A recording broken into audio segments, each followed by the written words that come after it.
আজকে তোমাদের দাদাভাই বাজার থেকে দেশি মুরগির মাংস নিয়ে এসেছে। চলো তোমাদেরকে দেখাই আর পুরো রান্নাটা তোমাদের সঙ্গে শেয়ার করব, দেখতে থাকো। এদিকে 1.5 কিলো মতো দেশি মুরগির মাংসটা আছে।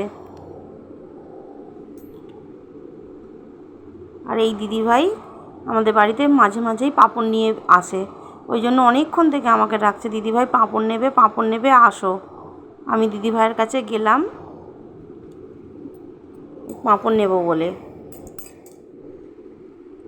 কিছু পাঁপড় নিলাম দিদিভাইয়ের কাছ থেকে। হ্যাঁ, আর এদিকে একটা দিদিভাই ভাজা সিমুইয়ের প্যাকেট দেখাচ্ছিলেন যে দিদিভাই এটা সিমুই নেবে, সিমুইটা খুব ভালো ভাজা সিমুই নাও। আর ওখান থেকে এসে এদিকে মশলাগুলো আমি রেডি করে নিলাম। আদা, রসুন, কাঁচা লঙ্কা, শুকনো লঙ্কা, জিরে, ধনে, পেঁয়াজ কুচি, ওগুলো সব মিক্সির মধ্যে ভালো করে একটা মিহি পেস্ট বানিয়ে নেব। পেস্টটা দেখতেই পাচ্ছ, ভালো করে মিহি করে একদম বেটে নিয়েছি। আর ফেটিয়ে রাখা 3 চামচ মতো টক দইও ওর মধ্যে দিলাম।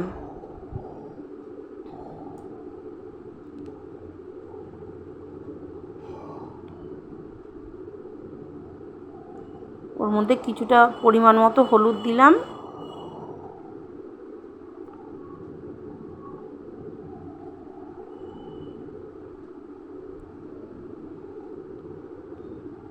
আর পরিমাণ মতো দিচ্ছি সর্ষের তেল।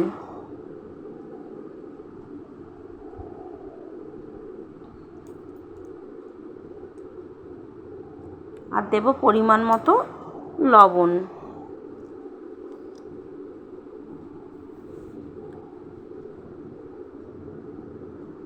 মাংসটা ভালো করে হাত দিয়ে আমি একদম মেখে নিয়েছি।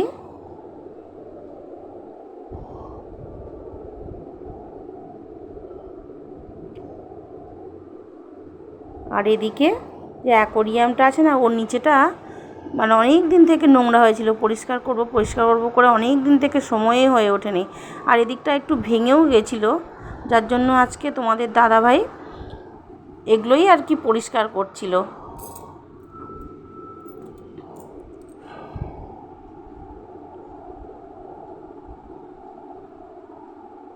আর আমি এদিকে আলুগুলো ভালো করে লাল লাল করে ভেজে নিয়েছি। তেলের মধ্যে একটু চিনি দিচ্ছি, চিনিটা দিলে একটু রঙটা ভালো আসে। আর এদিকে একটা মশলা আমি ফোড়নের জন্য রেডি করে নিয়েছি। গোটা জিরে, এলাচ, লবঙ্গ, দারচিনি, শুকনো লঙ্কা, জয়িত্রী আর জায়ফল, এটা মশলাটা আমি ফোড়নে দেব।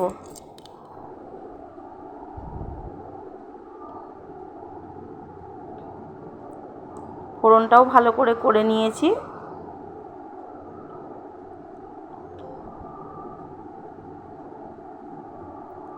এই কিছু পেঁয়াজ কুচি রেখেছিলাম, ওটাই দিয়ে দিলাম তেলের মধ্যে।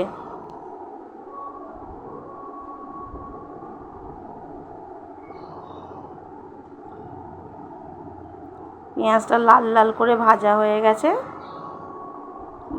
মাংসটাও ওর মধ্যে ঢেলে দিলাম।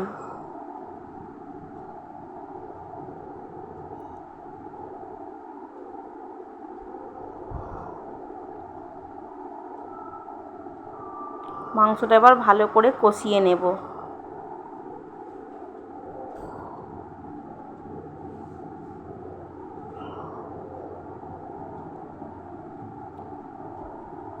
এদিকে মাংসটা থেকে দেখছো জলও ছেড়ে গেছে।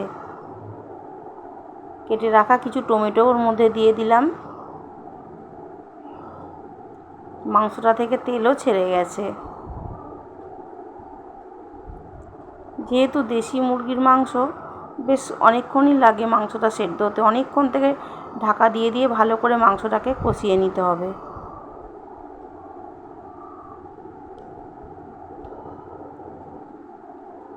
আর এদিকে ভেজে রাখা আলুগুলোও ওর মধ্যে দিয়ে দিলাম। আর দেব পরিমাণ মতো গরম জল, দিয়ে ভালো করে ঢেকে সেদ্ধ হবে মাংসটা। আর এদিকে শিলে দেখতেই পাচ্ছ আমি কিছুটা গরম মশলা নিয়েছি, ওটা বেটে মাংসর মধ্যে দিয়ে দিলাম।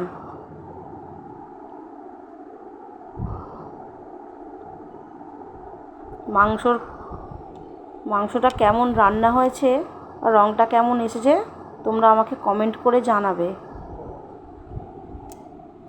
আর দেশি মুরগির মাংস কার কার ভালো লাগে আমাকে অবশ্যই তোমরা জানাবে। আর চ্যানেলটাকে সাবস্ক্রাইব লাইক করতে কিন্তু ভুলবে না।